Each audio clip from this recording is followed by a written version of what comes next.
Thank you very much.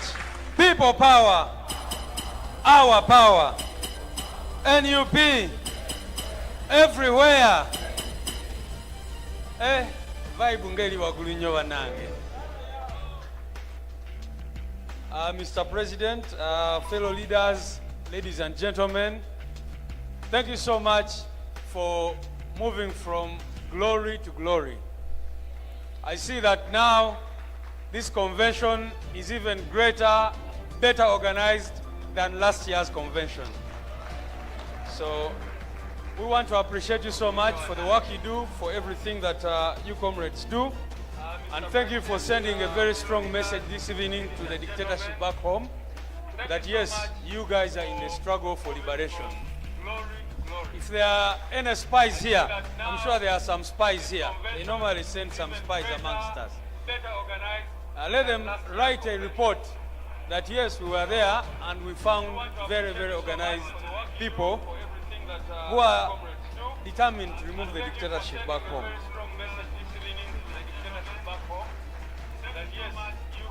I really want to, first of all, appreciate the leadership of Canada.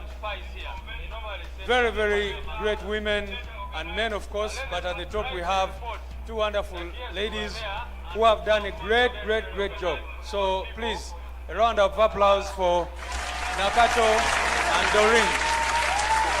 Thank you so much for the great work you do, Mulangira Juko, and the entire team. Thank you very much. And thank you for warmly receiving us and making all of us very comfortable here. We appreciate you for that. The other thing I'll talk about today is encouraging you, comrades, to continue doing what you do and to say that what you do actually has consequences.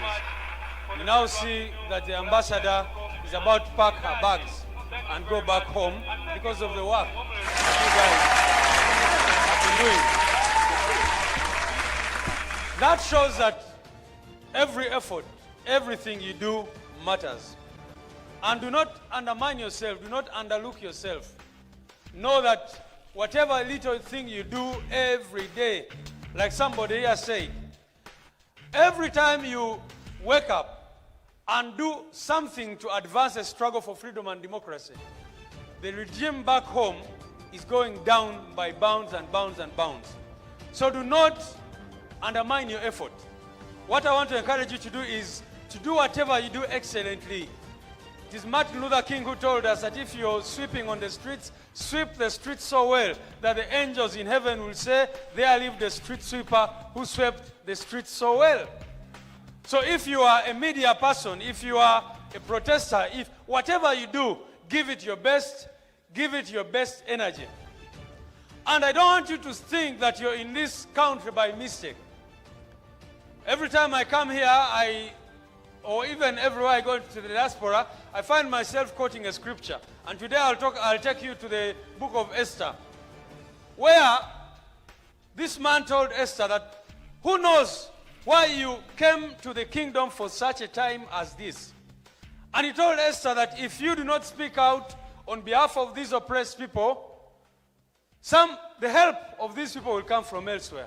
But your fathers, your mothers, and your other people will surely perish. And that is the same message that we get from here.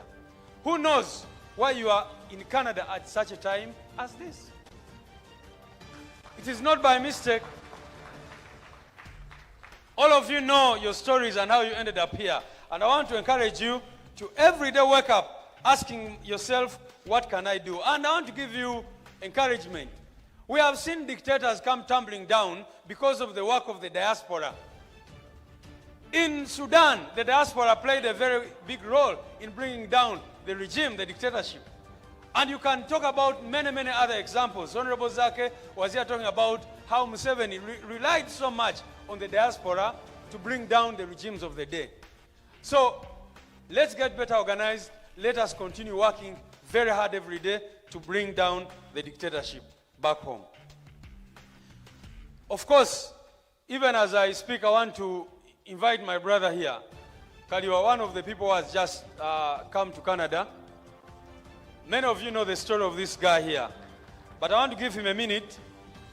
Dachikemuyoka, bulira bano abantu ebyakutuukako wajja otya wano. People power, our power. Mwebale nnyo omulimu gwe mukola gwe mutuusa ku bannayuganda ab'enjawulo abatamanyi mugaso gwammwe. Muli b'amaanyi nnyo n'okusinga abantu bonna bwe mulaba abalina emmundu abo. Mubasinga omugaso nnyo. Mwebale tulwanirira, mwebale tubeererawo. Naye kye mbasaba, kye mbamanya, mugezeeko nnyo okuzza mu bakulembeze ababatwala amaanyi. Bayita mu buzibu obw'amaanyi bwe mutamanya, bwe mutajja mmanya, naye mugezeeko nnyo obazzaamu amaanyi n'essuubi n'okulabanga nga temubakwata nnyo nsobi. Ekyantuukako baganda bange bampamba mwami Museveni ng'ebimanyi by'azzaakola. Nambuzaawo, nantwala ennaku, nantwala oluvannyuma lw'emyezi 4, nambuzaawo nantulugunya nga bwe mwabiraba amannya gabe bampita Alex, oba mwabuulyako sitoola eyo. Kalyowa Alex, yenze gwe batukyalinga. Era President yavaayo nampositinga mu ngeri enjawulo era yanyamba nnyo okuva mu kkomera nga muwulira nga mukimanyi. Naye baganda bange kyembasaba kiri kimu. Bingi bantuusaako bantulugunya okunzijamu amannyo okunkuba nga obimanyi kizibu kya banyonyola naye kye mbamanya President Museveni mubi ekisembero ddala. Lwenjukira embeera gye nayitamu ndabanga sitole enzibu nnyo naye kyenyinza obagamba kiri kimu. Njaga mmanye mmwe abalina otaasa Uganda temugwa mu maanyi. Buli lunaku mu pulaningi mwe abavubuka mwenna abali wano mukozese chance eyo tusobola okulaba nga tutaasa eggwanga. Ebyantusibwako bingi nnyo, ebimu binswaza ng'omuntu obyogera kuba biswaza. Kizibu kya banyonyola kuba Museveni atufugidde mu bulimba era ajja gamba Kyagulanyi kino Kyagulanyi kiri ate nga yabikola. Nze kennyini byowulya bye boogera ebyo babintuusaako naye ate ababintuusaako mumanyi bamuyita Major Tom owa SFC. Buli kyenjogera yakintuusaako. Musajja mukulu mu magye yasoma era owulya ekitiibwa kyalina olabanga bannange byakola bikyambeerere. Kyagulanyi munnyo respect ne mwami Lubongo yono. Famire yange waliwo emukubira essimu ekiro tebeebaka bano abasajja bano. Muyinza obbiranga ebyokusaaga ffe tufuna ku budde ntwebaka ne bano tebeebaka. Naye tuba mukomera bagamba lwaki bano tebajja kubalambulako naye tebasobola. Bali abasajja batemu baganda bange nze gwe mulaba nebasaako wansi ne bampanika amagulu mu bbanga. Oyo Major Tom yennyini nansiyaga kyenyiza okubagamba. Naye Katonda w'amaanyi, Katonda w'obuyinza nasobola ova Uganda mu mbeera yonna gye nayiseemu. Ne mwebale kutusabira mu mbeera yonna mugezeeko nnyo okuzza mu Bobi Wine amaanyi. Ne Lubongo eno mulaamu ku Lubongo ya we namala okubyogerako nga mumanyi ne bajja ewaka okunkima. Katonda anyamba nga omanyi ffe tuli bafuutu soja, tuli b'amaanyi nnyo n'okusinga abalina emmundu akuba temutulaba mwana. Tuli b'amaanyi nnyo, tuli banjawulo. We namala obyogerako mu kamera nga President ampise baleeta nga omanyi ba SFC bano Flying Squad ekulirwa SMI ekulirwa birungi ne SFC ne CI ekulirwa Damulira ne bajja okunona okuntwala. Kye nakola Mukama nanyamba nasobola okudduka era nava Nairobi okujja wano eno. Mwebale kuzza mu bantu maanyi. Mugezeeko nnyo okuwagira NUP n'omutima gwonna n'omukwano ogusinga. Mwebale nnyo, mwebalire ddala. Mwebale nnyo, mumukubire engalo endala bannange.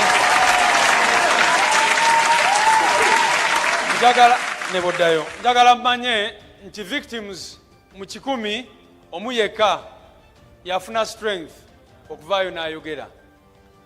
Abasinga tebasobola kwogera. Kubanga lujimu bwetyo bwekola.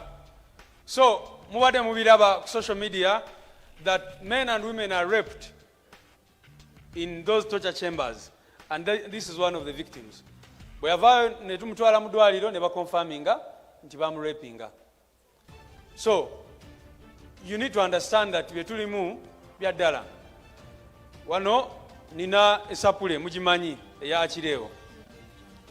Bamuwamba ne bamusikambula, kino kye kyasigalawo. And they didn't care at all. So, I am very glad that you comrades have organized that memorial for our people. Please know that our people are suffering and that we must do everything possible to redeem our country. Bino betulimu bya ddala.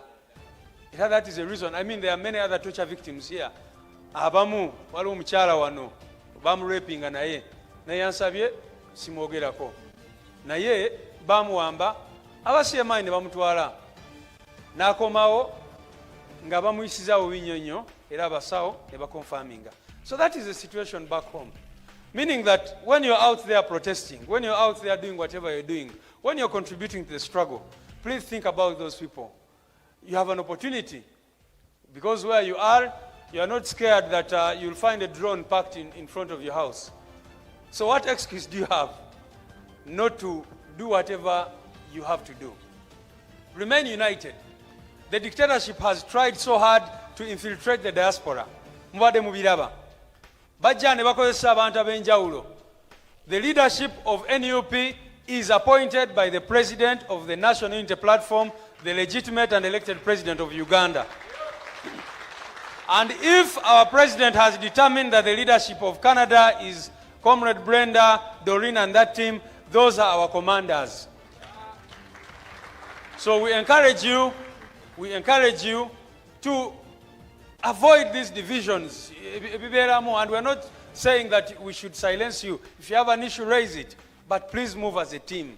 Move as a team. Let's avoid these diversions and unnecessary conflicts, which sometimes get us off the struggle that we are involved in. Finally, ladies and gentlemen, I wanted to speak about the vision of the new Uganda, but I know we do not have a lot of time. But one of the things I want to also talk about is you have seen the taxpayers' money in Uganda is what the ambassador here has been using to pay Kenyans. You can imagine, to pay Kenyans and Tanzanians to come and demonstrate. That is our money. She did not sell cows or whatever to afford. We were told she was giving $100 to these people, $200 and that kind of thing. Yeah, that money is taxpayers' money. Those things, when people are asking about Lubowa Hospital, when your relative back home gets an accident and they cannot find oxygen in the hospital, when children are studying under trees, it is that money that should be fixing that. So many people ask us, what is your vision for a new Uganda? Our vision for a new Uganda is changing our priorities. Simple and clear. Our vision for a new Uganda is investing the Ugandan money into the people of Uganda, because it is the people of Uganda who raise this money. That is our vision for Uganda. It is not rocket science to know that they are spending 3 trillion on classified expenditure. Which money ends up, that is the money they use. Many of you here have been approached. Good enough we have some media personalities who have always been approached by the regime. They come and offer you. All the leaders here, Honorable Zake will tell you what they were offering to him. The regime of General Museveni can afford to spend billions and billions to buy off one opposition leader in order to reduce the pressure off their necks, instead of using that money to fix roads, to fix hospitals, to fix schools and other things. So our vision for a new Uganda, we have always said that if NUP had just the money that General Museveni has, Uganda would transform in a very, very, very, very short time. We lose, ladies and gentlemen, we lose over 10 trillion Uganda shillings in corruption every year. 10 trillion. Mu Luganda wabuyita obutabalika. Kubanga ziba sente nyingi nnyo. Now, the other day we were saying that money is just enough to tarmac all roads in Uganda, if that money was not stolen. We've been moving here. You even find a road in the most remote village tarmacked. Our people do not have access to electricity in many parts of the country.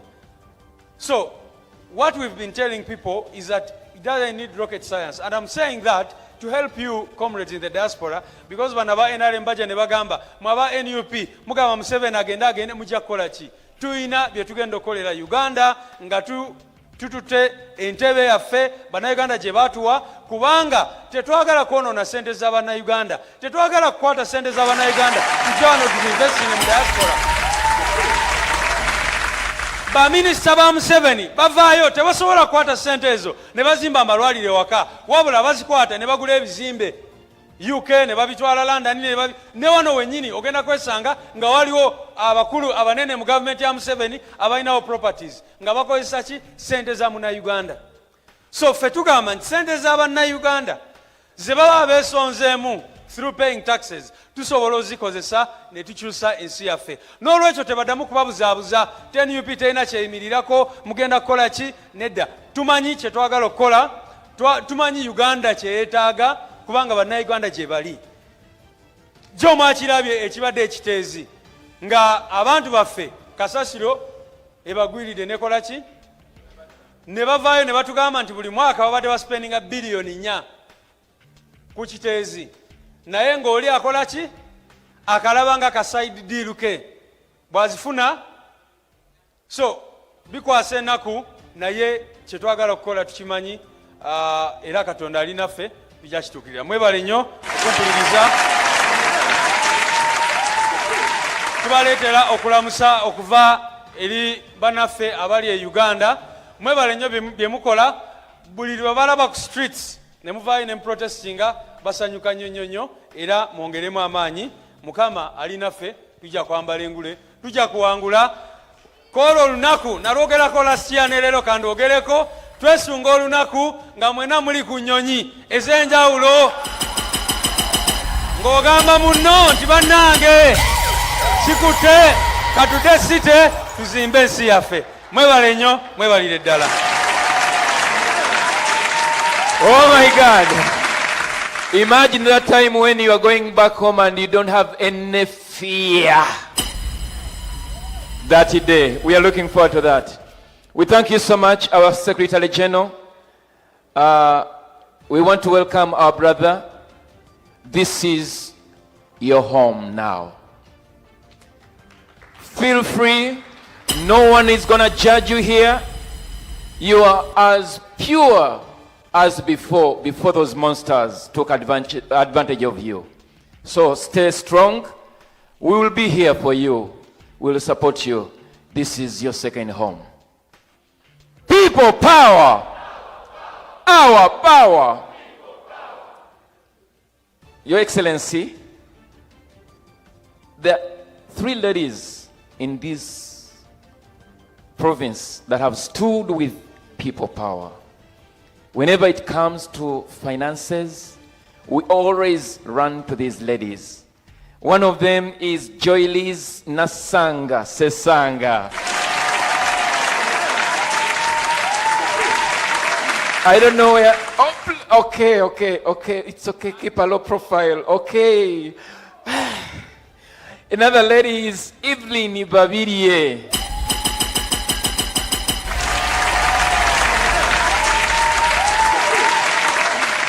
Your Excellency, you know here we don't deal with millions or billions. Mostly we look at thousands. You want like 20,000, 50,000, it is just a call away. The president is coming and we are lack of this. They will say it is okay and then they sign. There is another lady, Mole Lule.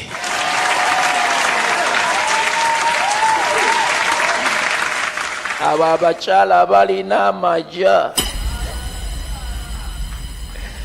Then there is another lady, she's called Margaret Nambi. She's in the UK, but she's here with us.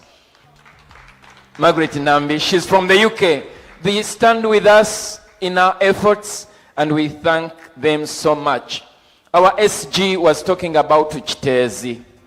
Over 40 bodies have been retrieved, and it is normal. It is business as usual. Our LOP, when you go back, bazoganye. We know they are used to dead bodies. We need accountability to those lives.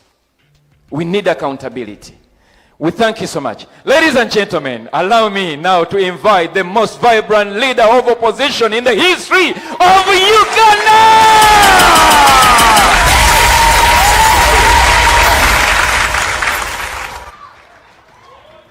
Thank you, thank you.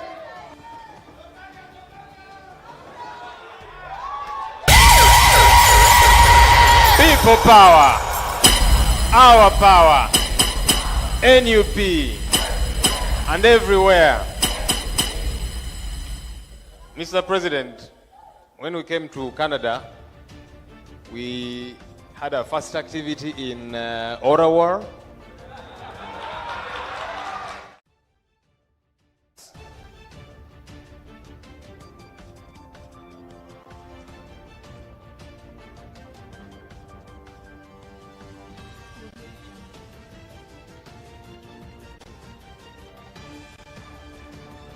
I want to invite Haj Yasin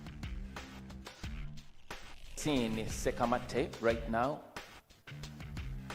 Haj Yasin Sekamate Was in Bukedia.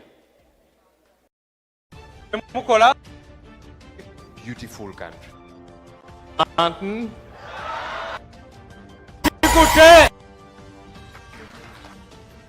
Away from home, it is harder. Everyone is struggling somewhere. You're trying to make ends meet. You're trying to settle in. But we appreciate our teams that have done everything possible to make sure we remain united. We keep working as hard as we can to see that Uganda gets better. The MC, and indeed a couple of people, even the pastor, Jumba, talked about Canada being a beautiful country. It actually is a beautiful country. But I'll tell you, Uganda is more beautiful. Our president sang a song, Alirimba Cholo. Uganda is rich, but the people them poor. Our country is actually a beautiful country. We have got good weather. When you guys are here, I'm told winter is around the corner.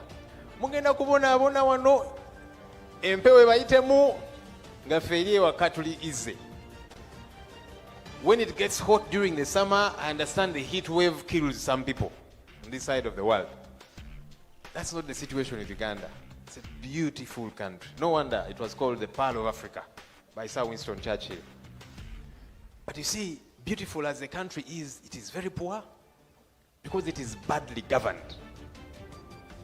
That's the real problem we have in our country. And that's why you run away from Uganda to come here and be in the cold and hassle, because Uganda was such a challenge for you. That's what we have got to fix, you and I.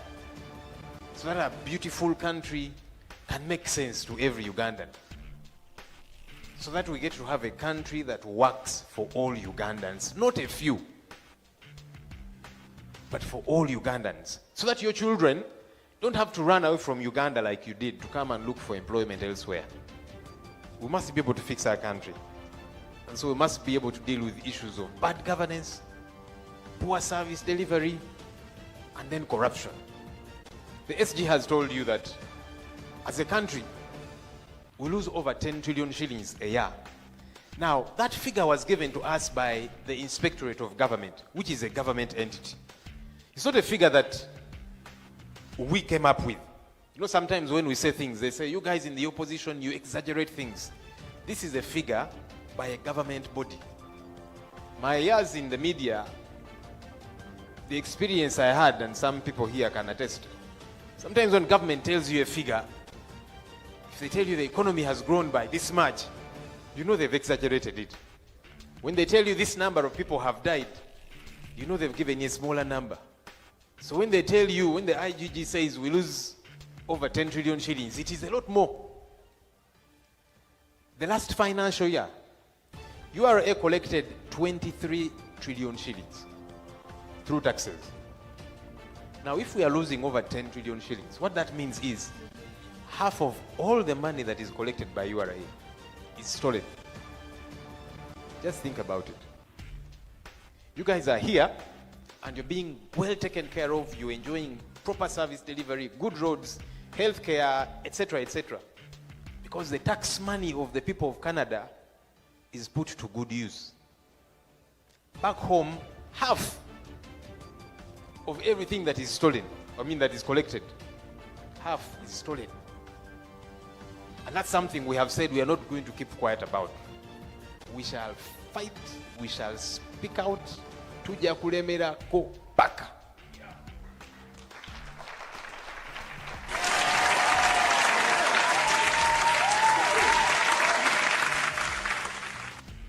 Today is Sunday. Back home, they are getting into Monday. A few hours ago, the Speaker of Parliament, Anita Annette Among Magogo, was in Bukedia with Mr. Museveni, and they were opening up a stadium which he has built in that area, a private stadium. Not long ago, they were there opening a hospital, a teaching hospital, private, belonging to her, and then a school belonging to her, and many other things that she has put up. Maybe a year or so ago, Mr. Museveni was at a function and he told the IGG, who was saying, let's do a lifestyle audit. If, as a government official, you earn 5 million shillings and you have been earning 5 million, let's say for 5 years, but you have got unexplainable investments, help us understand where you got this money from. Then you can tell us, okay, you inherited it, or I don't know, whatever the case might be. Mr. Museveni told the IGG, you go slow on these thieves. Because when you go hard on them, the money they're stealing, they're going to invest it elsewhere. At least they're investing it in Uganda. Did you guys hear that statement? Yeah. That's what Mr. Museveni said. He said at least they're investing the money they steal in Uganda. But they're investing in their private entities. It's not like they're building public hospitals. They're building private hospitals where people have got to pay. They're building, apartments and so on, private things. They don't belong to the country. And Anita Among, being a good student of Museveni, she was in Luengo a few weeks ago. And she said, you see, it is okay to steal taxpayers' money as long as you share with your voters. Did you hear that statement? I said, what's wrong with this woman? When I talk about her, some people think, but you see, yes, that's my problem. I don't care about the skin color, or whether it is black or yellow or white or whatever. My concern is the theft. And that's what bothers me. And that's why I will not keep quiet about this staggering. Let me tell you something about this woman.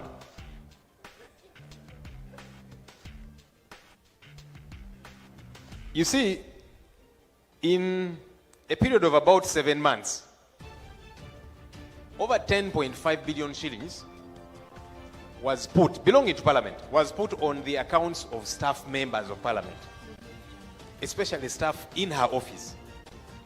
They would go withdraw the money and give it to her.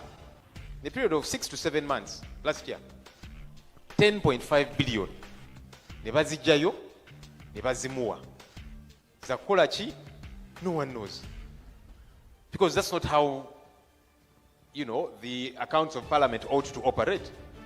So this is money belonging to the institution called Parliament, which she gets and she uses for her own ends. And these are realities. We brought out all the evidence and we told them, you deny these facts. They could not, because we have our way of getting information. We get it and then sometimes we give it to particular people. Now you put this one out. You put this one out.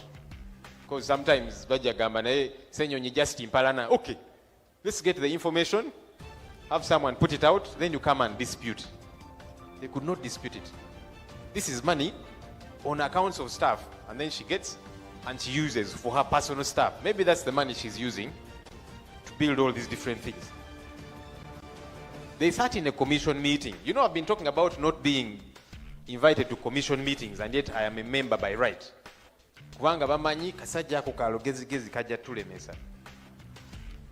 She gave herself a contract. She owns a radio station in Bukedia called Mama Bukedia FM. she gave that radio station a contract worth 3.1 billion shillings. The contract was to relay Parliament information. You know the way media houses would relay stuff about Parliament. So I asked and I said, but for starters, I didn't even know that radio station until that time. I said, but we have other radio stations, other TV stations that are always publicizing the work of Parliament. Were they given an opportunity to bid so that we see who is more qualified to do this work? And they earned the contract. There was no trace of any procurement followed. 3.1 billion, she gave it to her radio station. And here is a very stupid thing. You know, some of these thieves, they're not smart. The people who signed the contract on behalf of the radio station are staff members in her office. They signed as managers of the radio station. Munange tebategeera nnyo nga bwe balowooza. Gwe n'okola ebintu byonna bijingirira, but even in the contract, Parliamentary Commission and Parliament generally, the General Counsel signs as a head lawyer, then the one signing on behalf of your radio station as manager, as this staff in her office at Parliament for this 3.1 billion shilling contract. I'm sure you saw recently that 532 million shillings was spent to build an electric fence and to buy solar lights for the compound of the Speaker in her private residence. 532 million shillings for solar lights and to put razor wiring at her private home in Bukedia. You saw that home that is as big as this hotel, eh? Yeah, that's the home, her private home. 532 million shillings, not her salary, taxpayers' money. But how does that make sense? You help me understand. And then when we get annoyed and we speak about these things, they say, you just like to oppose everything. Why would I not oppose such a thing? You earn a salary, a good one, and allowances. Use your money to, I don't know, now she'll want a jacuzzi at her home and then the taxpayer will build the jacuzzi at an inflated price. This is thuggery. You heard about the generators. 280 kV generators that were bought at 591 million shillings for private homes. If you're saying that electricity is a challenge in Uganda, it is on and off, every Ugandan suffers it. But those who have decided either to put solar in their homes or to buy generators, they have used their money to buy these things. But for you, you have decided, no, I'll use taxpayers' money to buy this thing for my private home. How does that make sense? How? And then you wonder why we are the way we are. You wonder why our roads are in terrible shape, why there's no medicine in hospitals. You wonder. No, you should wonder no more. The answers are very clear. I've severally been complaining about staffing at Parliament, where she will hire her relatives, her in-laws, outlaws, and everybody in that category in Parliament. Ridiculous things that are happening. And somehow people expect us to be quiet. A few months ago, the Speaker of Parliament donated 1 billion shillings to Nsambya Hospital. Did you hear that? The Speaker of Parliament donated 1 billion shillings to Nsambya Hospital. I think it was towards their cancer ward fundraising. Now, it is okay, and I encourage us, whenever you have an opportunity, to contribute to a good cause.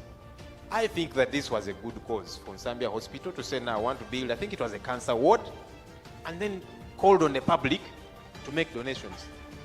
But for me, my antennas shot up very quickly. I said, now, the Speaker is making a donation of 1 billion shillings. Where did she get that money from? How much is left to where she got that from? Just think about it. But also the idea that for our hospitals to operate, it is now at the mercy of an individual. Because I said, okay, this is a good cause, but this is too much money. How do we get to determine that it should go here? How about the other hospital? How about this other one? But also, like I'm saying, how much is left where she got 1 billion shillings to donate? These things don't make sense. And I'm not against Nsambia Hospital. And I'm encouraging people, and I normally do. When you have chance, contribute to a good cause. But this year raised a lot of red flags. One of our colleagues in Parliament lost a brother. And she sent a representative who delivered Mabugo over 100 million shillings. Now, I encourage us to, we all do it. Tufiirwa abantu, tukungubaga nabo, n'owaya Mabugo.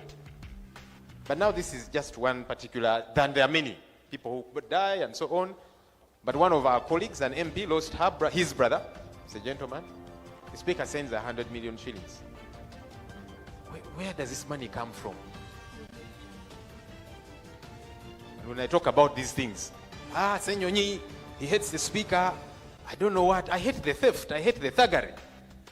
And I'll not keep quiet about this thuggery.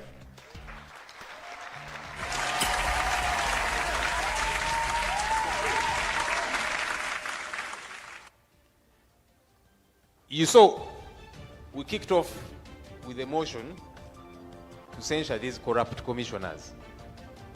Very corrupt fellows. And I don't know, I hope some of you are their friends. The Bible says, pride comes before a fall. Oluusi munange oyinza okwekangabiriza ku kintu ekyobusiru n'olemerako,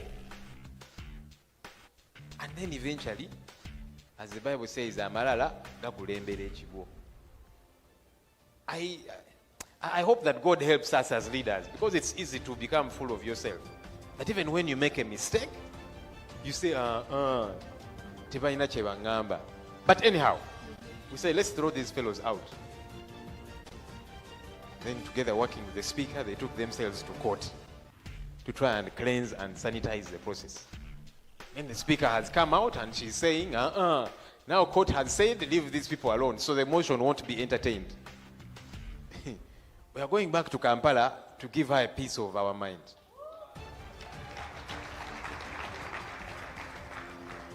Because the same court that they ran to was saying, okay, let's exonerate you politicians, but the clerk to Parliament has got to be punished for this same money. So why are you punishing the clerk if things were done right?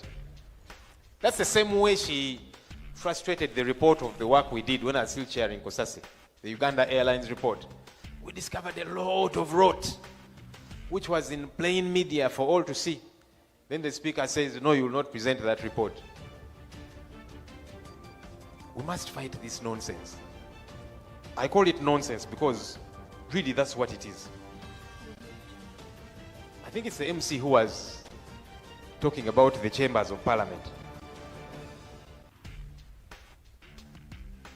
The chambers of Parliament, the new chambers of Parliament, were meant to be completed in 2019. Of course, the reason behind that is every village now is becoming a constituency, which is problematic. I hope we can sober up one day as a country. It is not right. So anyhow, new chambers are to be built.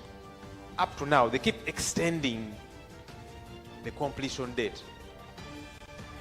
I keep hearing, you know, when you're in the Parliament, you hear people knocking, but when you look outside to see what is happening, you see like 2 or 3 guys knocking a few things. There's no real work going on. We are in 2024, and there's no progress you can talk about. But let me tell you why. Parliament now rents several buildings. There's one called Kingdom Kampala.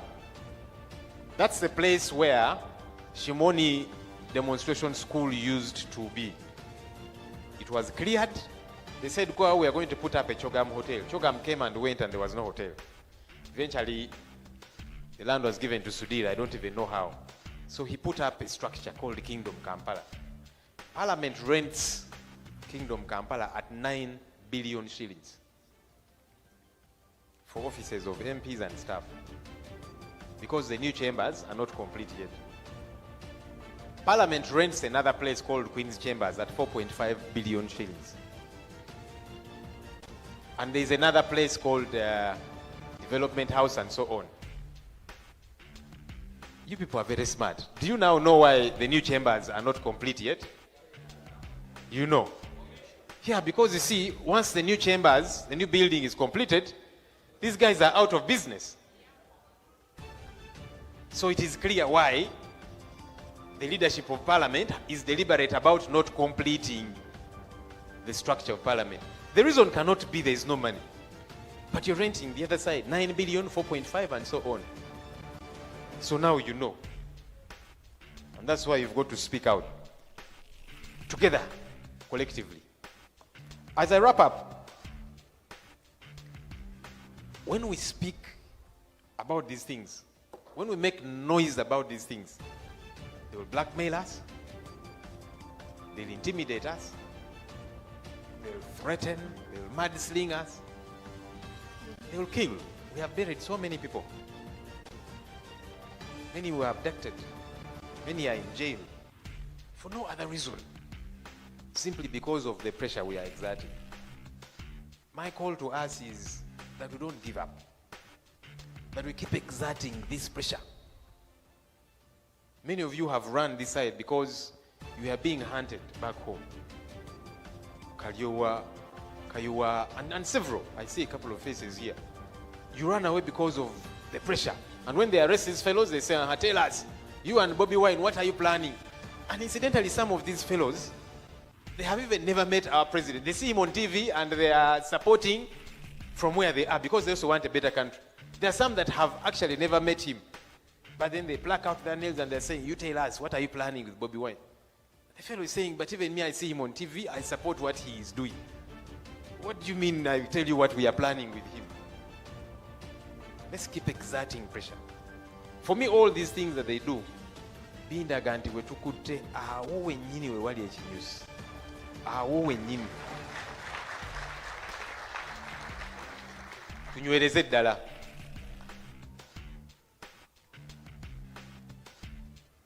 Ladies and gentlemen, we came with the now council.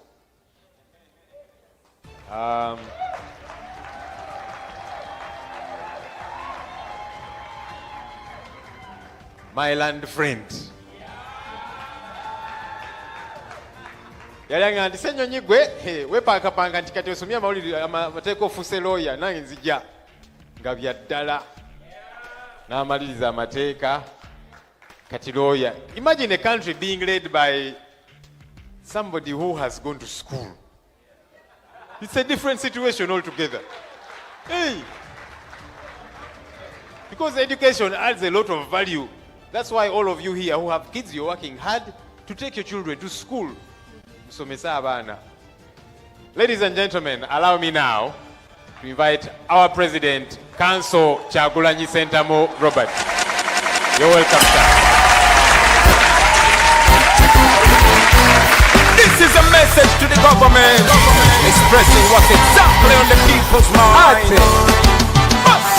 Wangwe enyigirizo obulamu bwaffe otumalako eddembe lyaffe Uganda etambula edda mabega batuuse n'okutweta mu ggwanga lyaffe mulimba mutunyigiriza nnyo nammwe tetuganye mwalwana mu nsiko naye omwana gwe wasanga nga tannazaalibwa kati naye yazaala nadda kino mukiŋŋambire Museveni eyo ne babbi banne mubagambeko enensonga kyamunyo kyalemereko lanos eyalinga demokrasi bagivuruga kati yafuuka hipokurise eyali fundamento kyangi bagizalawa bagifudde no kyenji ensonga ez'abalwanya zonna bazibukako kati bakola biri babali naye nga yo constitution yaffe gyakudawo nga tumaze okubatwala embiro aise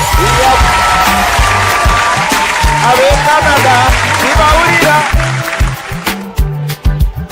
yimba nange kambawulire Banayuganda bali ku mawanga kalyowa wange togwa mu maanyi. Listen, we are living in a time similar to the one of slave trade. This oppression is worse than apartheid. The gun is the master, the city is enslaved, the whole of Uganda is crying. Wonder what is the purpose of the liberation if we can't have a peaceful transition. What is the purpose of the constitution? When you lwaki befuula abavumirira ebisiyaga nga bwe basiba abantu babalya bisiyaga?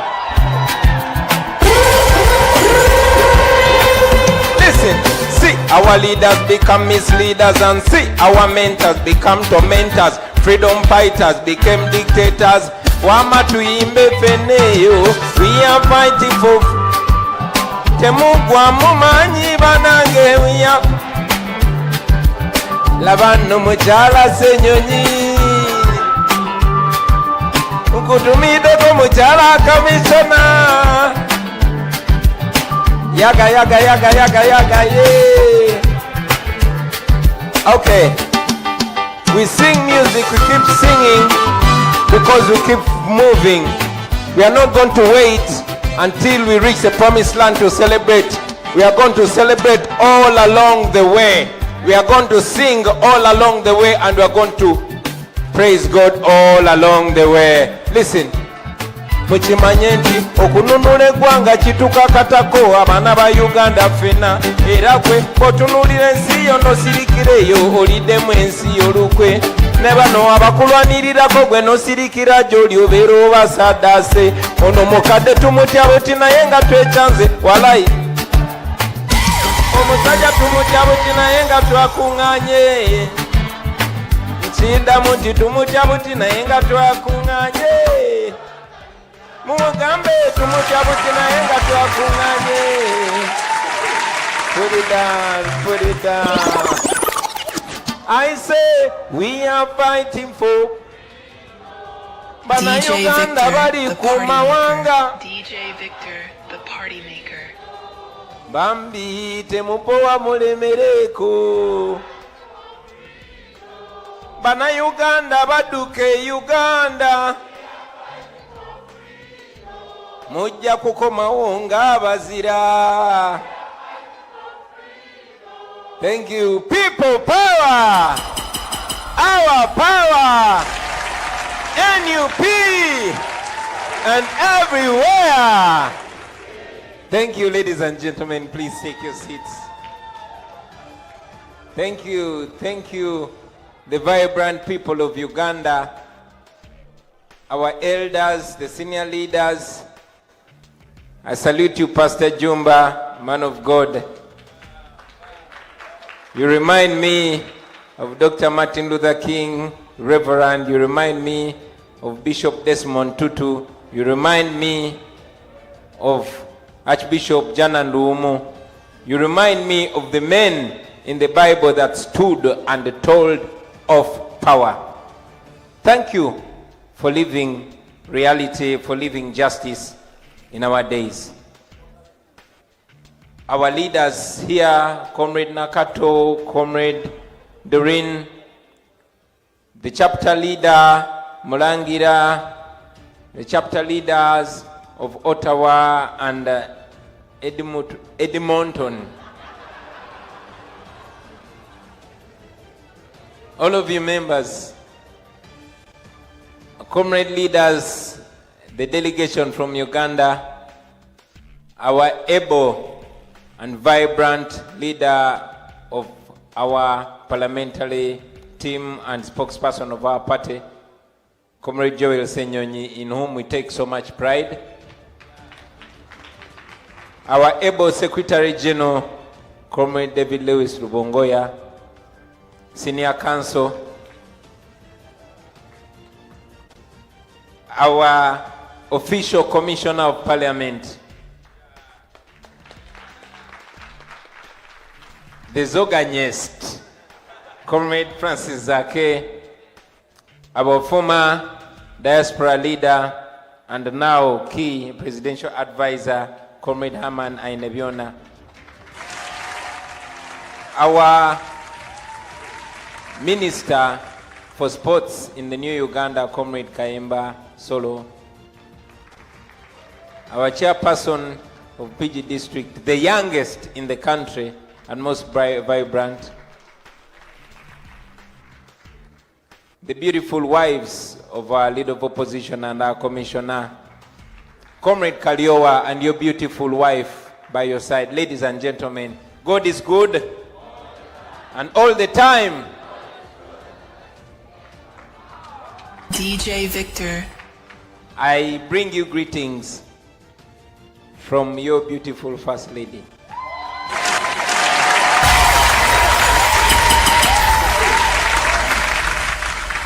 I bring you greetings from the leadership, the entire leadership of the People Power Movement and the National Unity Platform in Uganda and other chapters where we've been. I bring you greetings from the foot soldiers in Uganda. I bring you greetings from the political prisoners that I was able to speak to before I came.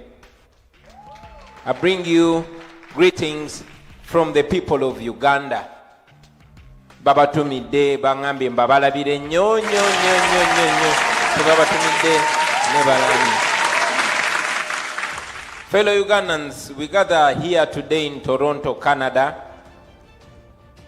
and I must say it is the power of God and your strong spirit of never giving up that we are able to be here for yet another NUP convention. Something that started out of a very bad situation in 2018 when my driver Yasin Kauma was murdered by the regime and I was abducted, detained in a barracks and tortured to near death. Then Ugandans in Canada spontaneously came together and protested, demanding for my freedom until I was released. And then the People Power chapter of Canada was born. And then we became the National Unity Platform. And then we ran for president and we won the election. Yeah, there's no doubt about that. And then, here we are, ladies and gentlemen. Yes, they stole our victory. Yes, they killed, tortured, and imprisoned many of our comrades. Yes, they compromised many of our comrades, including some of our leaders. Painfully, including some members of parliament. But we refuse to give up. We have refused to give up. We have continued to fight back. In the diaspora, we have continued to grow stronger and stronger by every passing day. I'm very glad that the past few days I was able to address our chapters in Ottawa and Edmonton. Very, very big chapters, very, very big numbers. We must thank God for that. What does that mean? That means that even if we are not where we are supposed to be, we are not where we used to be. Tetunatuuka gye tulaga naye tetuli wali we twabeera. We are not stuck. We are moving. We are moving. We are not static. We are growing day by day. We must congratulate ourselves. We must be proud of our efforts because under such terrible circumstances, by the grace of God, we keep putting one foot in front of the other. We have gone ahead to connect not only as Ugandans in the diaspora, but as change-seeking Ugandans who are not only talking about change, but are actively involved in the process to change our country. Last year, when I was here, I suggested to the leadership that we should not be addressing fellow Ugandans in only one province, but should stretch and go to other provinces. I'm glad and I want to salute the leadership that they made it possible. We were in Ottawa, we were in Edmonton, and it is my hope and prayer that next year we shall even go to other chapters and reach out to all Ugandans wherever they are. This reminded me of the 1980s when Museveni and his friends, the likes of Amama and Babazi, would go to Ugandans in Sweden and other European countries, asking them to join their struggle against the Obote regime. The only difference is that for them, they were fewer and weaker, and the situation back home was not as bad as it is today. So when I was coming here, I was thinking about what to say to you. Kati mbagambe ki bano abantu be Canada? What can I say to them in such a situation when, you know, back home, our people have gone from being covered by floods and mudslides in the countryside, but now they are being covered by garbage in the capital city. Duli twali tugamba amataba gabise abantu Kasese gabise kyalo Kiramba, ettaka lya Muvinze lyabise kyalo Kiramba ne Bududa, kati Kasasiro yabika abantu mu kibuga wakati. So when I was coming here, ngambi mbagambe kibano, because you are on social media, you're watching everything, you are the ones that give us updates, to the extent that now it is projected that more than 100 people are still covered there under, and about 30 houses and more are still covered there under. Why? Because somebody did not do their job. Somebody did not do their job, and no one can hold them accountable because they are relatives to somebody in power. When our country has become a laughing stock among nations, twafuka dda ekisekererwa, ife twekolera ebyaddiikula. I mean, look at what our ambassadors are doing. Even here, that is where we are. So I don't know what to focus on today, what to tell you.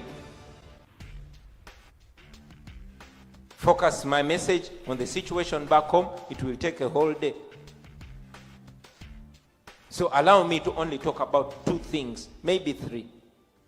First, I want to talk about how we can be different from the people we are fighting, and how we can do different from the things that we are fighting against. Fe tusobola tutya okubeera ab'enjawulo kwabo be tulwanyisa, era tusobola kola biki eb'enjawulo okusinga ebyo bye tulwanyisa. Twagala kujjako bujja mu 7, fe tujje tugambe it's our time to eat, fe tuba tubba. Twagala kugoba bye bakola, fe tukole ki? Fe tuba tukola ebyo ebikolobero bye bakola. How can we be different? Friends, I want to ask us to strive to be different. Not only in words, but in action. We must not be like them, and we must not do like them. And this speaks about our values.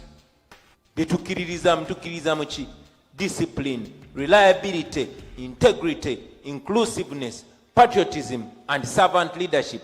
Nesi bigambo bugambo. While we criticize the regime about what they do, corruption, dictatorship, dishonesty, we must dare to be different in word and action. Tuleme byogera bwogezi, wabula tumekinge sure tuli banjawulo. Because somebody will say, I don't trust what you're saying because I see what you are doing.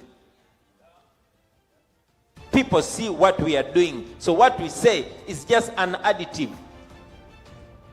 Abantu batujajingira ku bikolwa byaffe ate ffe twabagamba. Kye twasooka okukola, twasooka kubuusa abantu bonna amaaso ne bagagulawo kati balaba. They can see through any lie. So we can best communicate by our actions. Kye tutalaze mu bikolwa tekiriiwo. We must not just say it, we must act it. We must understand why we are in this struggle. And we must understand the word change. Change, okukyusa, oba enkyukakyuka, okukyusa ki? Okugyawo ekibi, oseewo ekibi, oba okugyawo ekibi, oseewo ekirungi. but it's only our actions that are going to confirm what we are talking about. We cannot give what we don't have. No. I can tell you, my brothers and sisters, that we must not wait to get in government so that we do what is right. No. If we say discipline, it must be discipline now. Reliability now. Inclusiveness now. Integrity now. Patriotism now. Servant leadership now.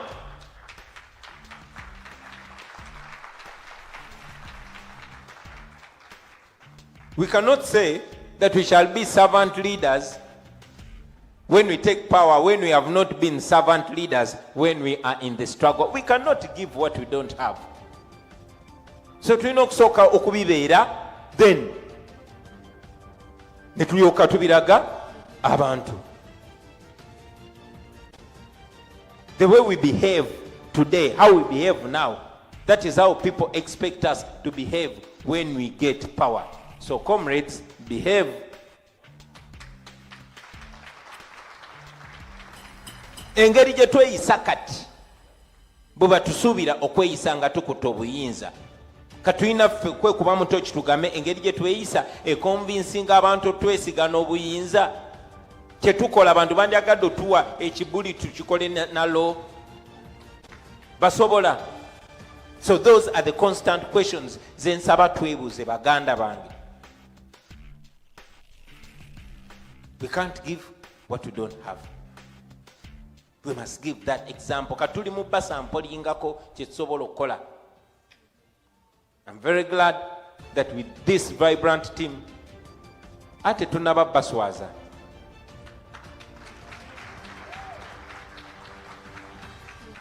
Tetutukiridde, we are still work in progress. That's why we always tell you, please hold us to account.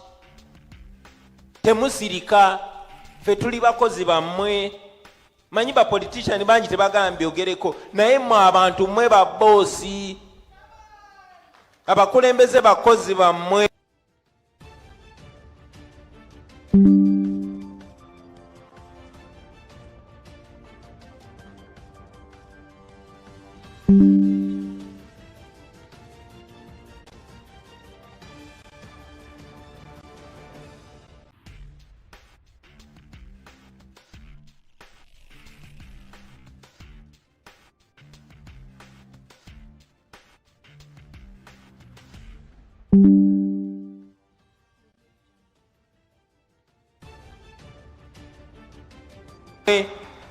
So no power is our power.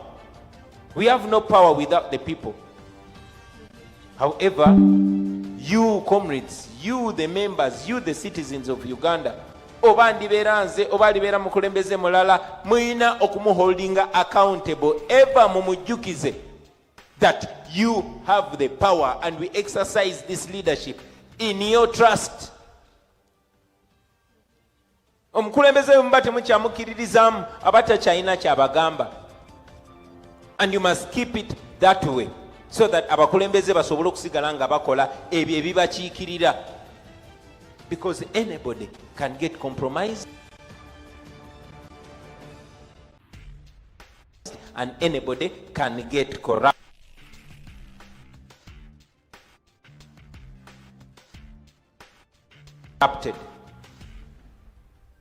Number 2,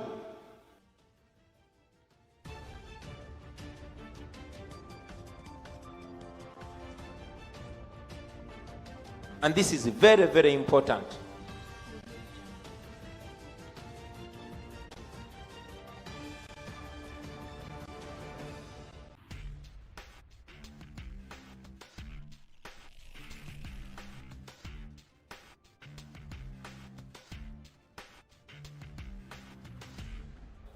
How to maximize the roles that you have, you that are in the diaspora. It is very, very important, friends. I want to ask you to focus on 3 things, maybe 4. Number 1 is uniting Ugandans, all change-seeking Ugandans, to to work together so that we can win together. Twesanga ebiseera ebimu g'ono ali eri n'oli ali eri ffenna ekitunyiga kye kimu. We must find ways of working together. Martin Luther King yagamba, we must win together as brothers or lose together as fools. Ekituluma kyonna ffenna kye kimu. So let's find ways of connecting, of uniting, and please recruit others. Naddala abo abakyali ku fence. Saagala biyingiramu nnyo. Educate them about what we are about. Bamanye nti tetuli ku kinyumu, tetuli mu kuwala na muntu yenna, wabula twagala bwagazi nsi yaffe. Let them understand, abakulu, abato, abamawanga gonna. I loved it when we were in Edmonton. Twabadde ne leadership team, mulimu ab'e Kapuchorwa, mulimu ab'e Sebeyi, mulimu ab'Arua, mulimu ab'e Kasese, mulimu ab'e Mbara. Nengamba, now this is Uganda. So please unite people. Wano enembera gye mulimu eba identifying tribe yammwe ebere Ugandan, religion yammwe ebere Ugandan. Okubeera muna Uganda kibagatte. Everything else is secondary. So please unite as many Ugandans as possible. Number 2, create more chapters here in Canada and all over the world. Mubagazise struggle bannaffe. Show them the honor that is there in standing for what is right and the shame in supporting what is wrong. Ne mukikole mu ngeri ennungi, mubakwane, so kwana kuli okwa kayemba. Okola omukwano, kozi byonna bye bimu. I like to tease my comrade Kayemba kuba yetanyigira nnyo. Comrades, one other thing kyenjagala obbasaba, newankubadde already mulabikanga abakikoze edda, is to turn the entire Ugandan community into activists. Activists for change, activists for better. Tekiri mu buswavu bwonna okulwanirira amazima, tekiri mu buswavu bwonna. So encourage them to get involved, the entire community. Encourage them in the civil rights struggles in America and in the anti-apartheid struggles in South Africa led by Nelson Mandela. Black people turned their entire communities into bases for preaching change and struggling for freedom. That is how bishops like Desmond Tutu stood up. Nagama, no, I'm not going to be neutral. If you are neutral in a situation of injustice, you are on the side of the oppressor. Omusajja nga Museveni, omusajja w'emyaka 8 bw'asindika agatemu ne garepinga obwana bw'abandi obulenzi, gwe n'osirika nti nze ndi munnaddiini, obeera ku ludda lw'oyanyigiriza. Tosobola gamba nti nze ndi businessman tebinkwatako, it will come to you. Tosobola gamba nti nze ndi munnamawulire tekinkwatako, it will come to you. So encourage all people to get involved because this cause is noble, comrades. Let us all be activists in a moral way. Secondly, thirdly, or fourthly, under the same point of your role, there's the issue of lobbying. Lobbying, Uncle Bin. Lobbying, okategedde. Lobbying, okuloba.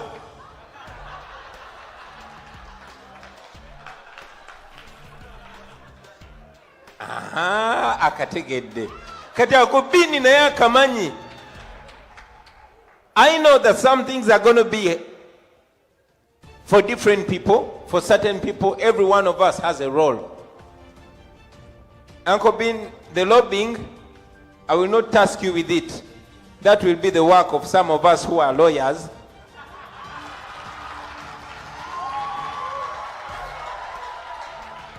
And some other leaders. But I must say, comrades, while we go to those offices and speak a lot of English, while they are reading our emails, while we are calling them on phone, you also need to make your presence felt. Namwe mbeerewo nga tuwogera nabo ku masimu nga tuli munda mu office abwe tubagamba mulekerawo okuwagira ekikyamu, njagala namwe babalabe ebweru nga mutaddewo omubiri nga muli nga baga yes. Njagala okubajjukiza nti edda nga baddugavu balwanira freedom yaabwe nga baagala okulekerawo okubeera ba slaves. Aboogezi b'enzungu abaloya abatono be baali bafunye abaddugavu nga bali eri boogera bulungi nnyo, abaddugavu baalinga ku street nga bali mu kwekalakaasa, so that wabeerawo pressure. So there must be pressure, comrades. Mutekewo pressure as much as possible. Temuzikizanga. The demonstrations work. Please demonstrate and demonstrate and demonstrate. Protest and protest and protest. The protesting, the picketing, the demonstrations, they work. Abadde atanaba kubeera sure nti okwekalakasa kwammwe kukola emyezi emitono egiyise, ndowooza mulabyeko baganda bange, ne mulabyeko enjawulo gye mutaddewo, to the extent nti kati nabo bakozesa sente zammwe okupangisa abagwira bajje beekalakase ku lwa Uganda. Gwe abadde abuusabuusa okwekalakasa kwammwe abali mu diaspora tekukola, genda ogamba Anita Mongo twegweko e New York.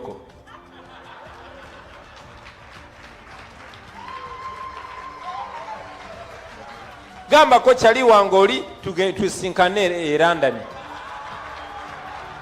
So it works. But this is how it works, comrades. You must increase the pressure on the government of Canada to do the right thing.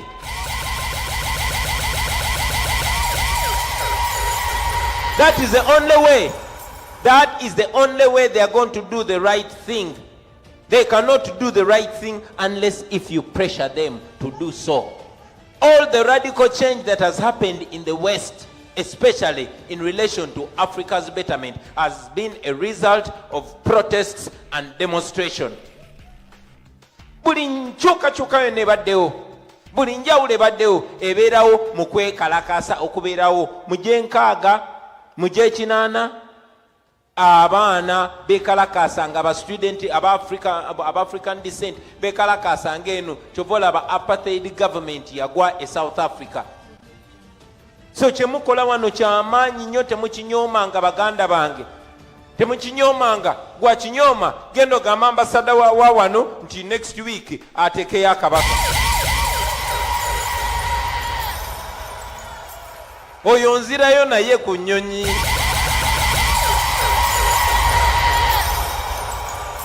So the protests work. The protests work. Mutekewo pressure baganda bange. If you don't stand up, nobody is going to see you. If you don't show up, nobody is going to see you. If you don't speak out, nobody is going to hear you. Ate mwe mwandibadde mwongerera mudaane kasukaali kubanga tewali drone egenda banona.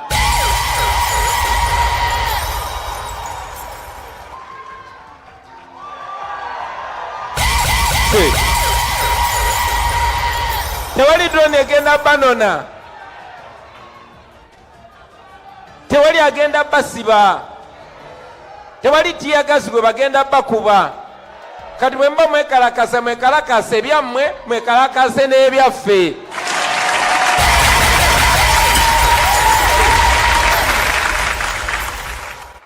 Buli w'obulira ng'oweddemu amaanyi lowooza ku Bobi Yanga. Bobi Yanga ali mu kkomera naye lwavaayo lwennyini enkeera atandikirawo. Akirewa ali mu kkomera naye lwavaayo lwennyini enkeera atandikirawo. Macheta ali mu kkomera naye lwavaayo lwennyini enkeera atandikirawo. Olivia Lutaya n'abalala bangi nnyo. So this is your part. Gwe naawe lye katala lyo. Nze sometimes mbeerawo ne ŋŋamba Katonda yampa nnyo omukisa bannange. Abamu babeera bansaasira, Bobi oriskinga. Ne ŋŋamba laba nno byaliko. Kati ate abaana ababeerayo yakulembera. So Mukama akkiriza nti gwe omulimu gwo ate si muzibu nnyo ng'ogw'abalala. Bambi temulekeraawo. Mulemezeemu kisoboka. Kati ate ne kino kambasabe. I want to request you to also increase the pressure on our oppressors back home. Abatunyigirize waka mubateekeko akaliro mukongeremu. Mwe data wammwe si wa bei nnyo we Uganda fe bateekawo nno n'omusolo ku data. Bateekawo ne social media tax. Ne mwe mwina walufaali. So, don't stop. Put pressure on the oppressors. Make sure that, abanyitunyigiriza, call them out, expose them, stress them. Abanyigiriza bana Uganda, mubalekanire, mukozese social media zammwe mubalabise, mubaleetere stress ne depression na byonna. Yes. Make it very, very uncomfortable to oppress Ugandans. Mwetemwina mundu. Temugenda bakuba.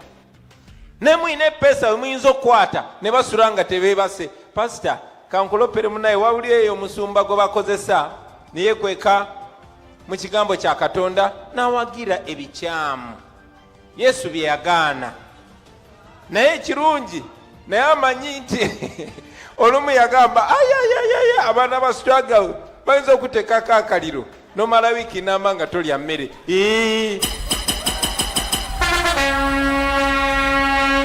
Mulwane mu ngeri yonna gye musobola kasitebanga eri non-violent. Kasitambanga temuwemudde. Towemula muntu naye osobola okugamba omuntu amazima nga musajja mukulu oba mukazi mukulu n'omugamba amazima n'amala ennaku 2 nga tafuna tulo. Kati mubabuulira amazima nga tonnaba kwebaka mubuulira amazima ate oluzuukuka gwoba okererako era ogamubuulire. Tell them the truth. Do not keep quiet. Make sure that nobody desires to be like them. Make corruption very unattractive. Call it out and criticize it. I want to ask you to be radicals. Even Jesus was a radical. Be uncompromising. Amazima gabeera amazima. So stand firm and use that. Go for whatever wrong is being done online. You saw, you people, especially in the diaspora, made sure that the exposure of the road in Parliament goes viral. And whatever little action you see is out of you people. So keep going, keep speaking out, keep speaking out, keep speaking out. Omuntu wabba mumulangira obubbi. Ate omuntu bw'akola ekirungi era mukyogereko naye okusingira ddala mwenkareginge abalala bonna bakole ng'oyo. Ekirungi mukisitule, ekibi mukisuule wansi. Ekirungi mukyagazisa abantu n'abaana abato, ate ekibi mukikyayisa abantu n'abaana abato. Nze jjajjange musiraamu, n'abasiraamu balina ekyawandiikibwa ekigamba nti omusiraamu omutuufu bw'olaba ekintu nga kikyamu nga kikwesitaza olina options ez'enjawulo okusinziira ku imaani gy'oba olina. Imaani ndowooza yello. Bw'oba olina nga imaani nga y'amaanyi ng'ewera ng'osaala ng'olina ne swigida, ekintu ekyo kijjeewo, kikwate n'engalo zo okijjeewo, kikyuse. Bweba imaani yo nga nafunafu nga temalaayo bulungi, ekintu ekyo yimirira okyogereko, okivumirire. Kati imaani yo bwebanga nafu nnyo, kikyawe okitamwe. Bannange kwezo options temuyinaako. abe Uganda abamu kale ekikyamu bakikyawa ne batakiwagira mekati mmwe wakiribeerawo makati okyogereko oyina akasimuko muli mu generation ey'enjawulo osobola okwogera n'abantu miliyoni omulundi gumu ekikyamu mukyogereko baganda bange mukyogereko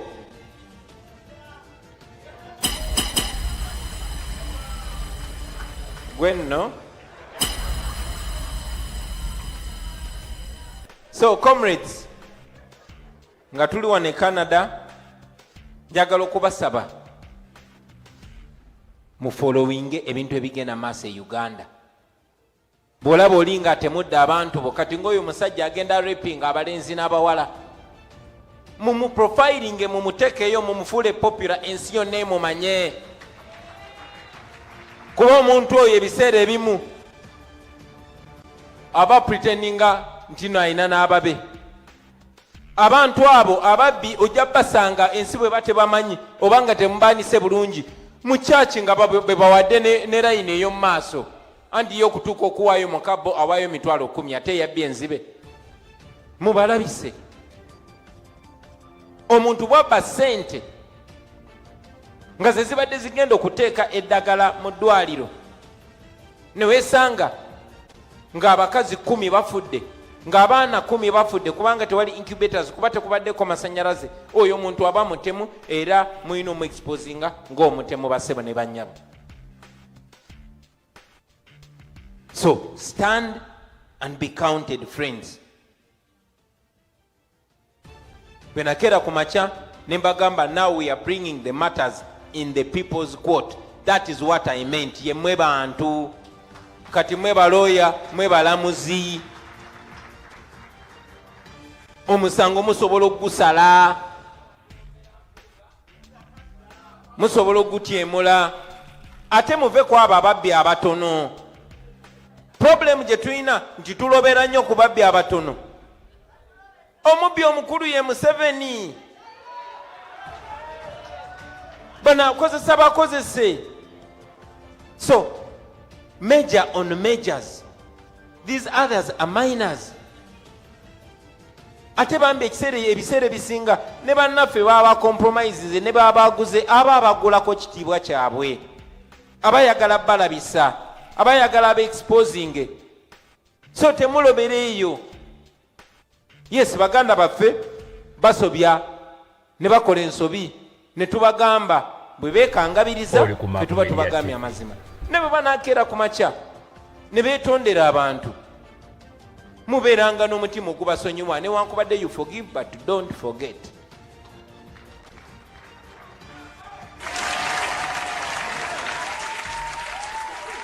Be led by principles. Ntya munnange sigana kolagana naawe. These are the principles. As simple as that. So that you don't come off hateful. Do not be hateful. Tetusobola ku affordinga kunyiga temunyiganga. Era n'omuntu bwabanga akoze ensobi gwe tomunyiigira naye mugambe munaye sikunyigidde naye kituufu kikino kye tulina okukola. Oyinza okuba oliawo munoowo n'avaayo neetondera bannayuganda ffe tuli bakatuliki tulina mu mateeka 10 waliwo lye bayita tobbanga. Bwe twali tusoma katekisimu etteeka eryo litegeeza okuzzaayo ebibbe eri bannannyinibyo n'okwetonda. So let us be open. Togamba bugambi nti oyo mutte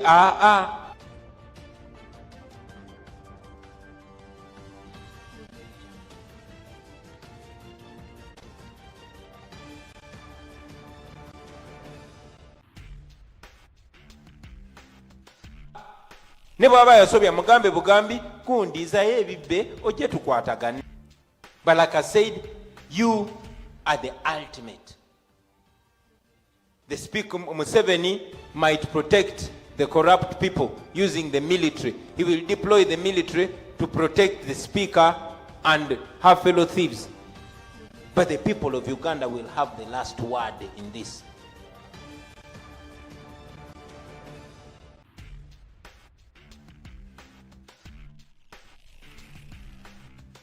Anita Mong might block any discussion or any debate on the floor of parliament to protect her fellow thieves. But the people of Uganda will have the last word on their money.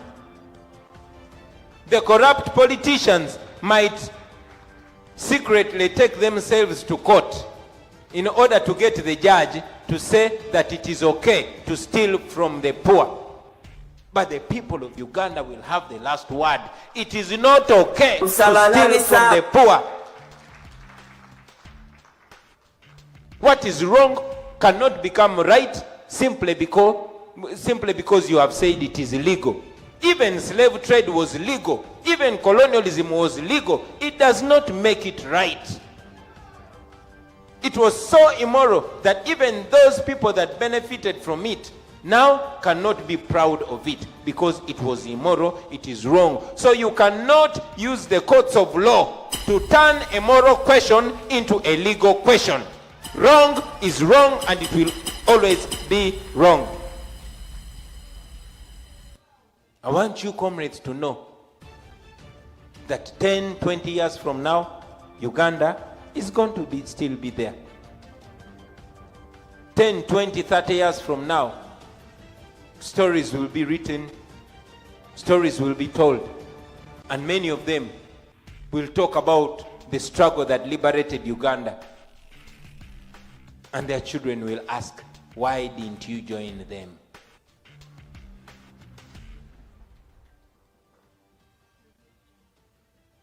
That time is going to come. So let us work as we register ourselves on the right side of history so that we can be proud to show our children pictures and say, Nzoli ondaba wali wano nga tunatira omuntu wa dictator. What we are doing here, we're going to one day be proud of it. I always tell you, bija kuberamu amaziga, bija kuberamu entuyo, bija kuberamu okusibwa mukomera, naye tujja kuwangula nga Mukama embezi waffe tugenda kuwangula. Finally, ladies and gentlemen, bwe tunaba tuwangudde, then ki? Then tujja kuzimba Uganda empya. Tugenda kubeera mu Uganda eyeyagaza, ngeri free, ngeri prosperous. A Uganda that you will be proud to come back to. Ensi gye mugenda okwenyumirizaamu. Esi yakyogeddeko wano, era ekyo kirooto nkiina nti olunaku lumu mujja kubeera ku nnyonyi mugambe boy tuddayo site.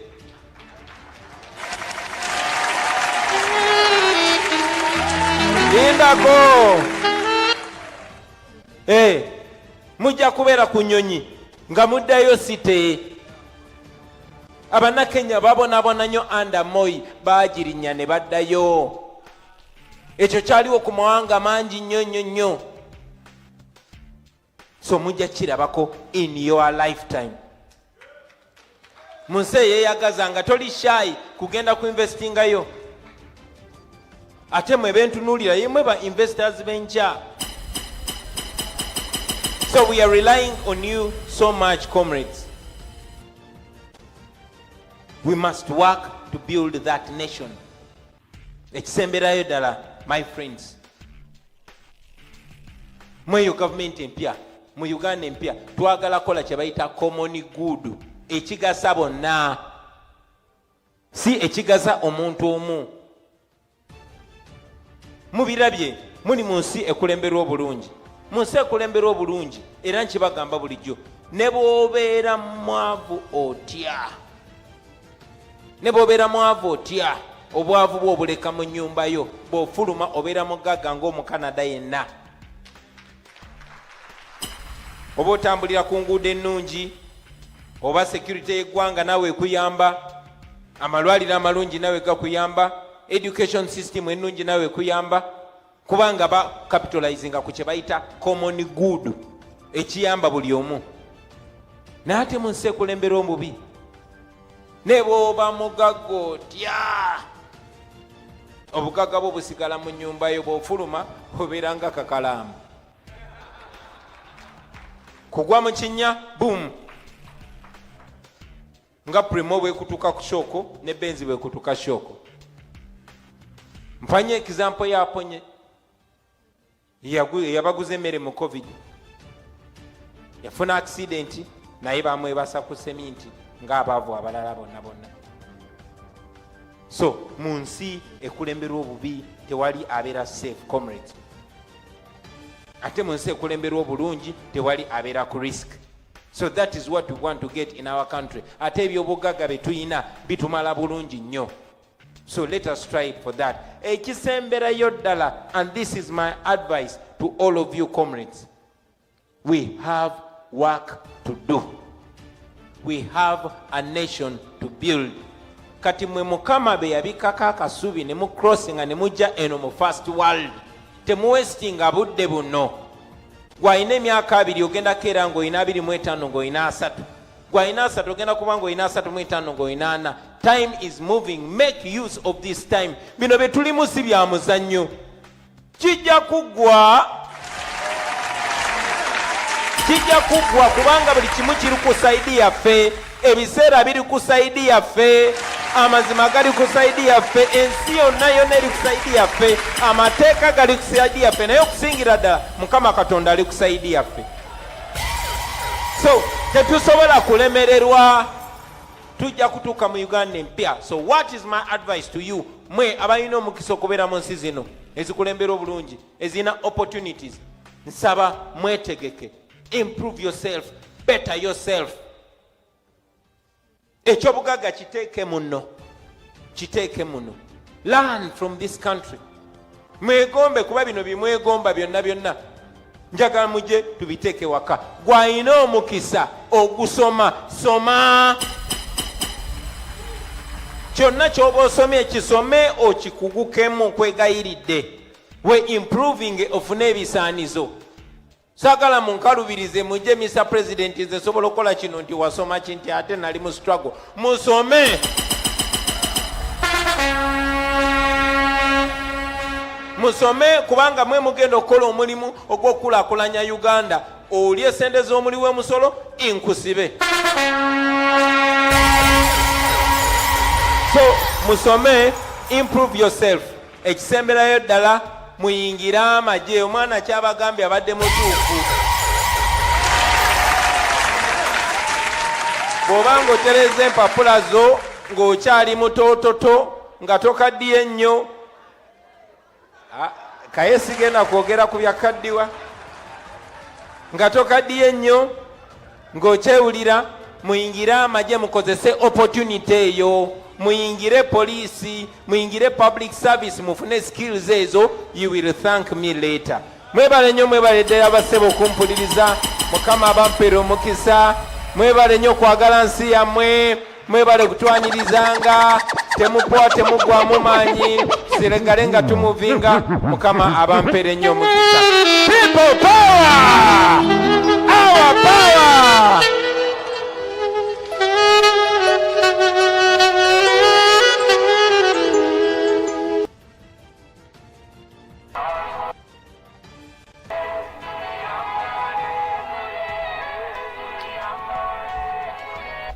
Mwebale nnyo, mwebalire.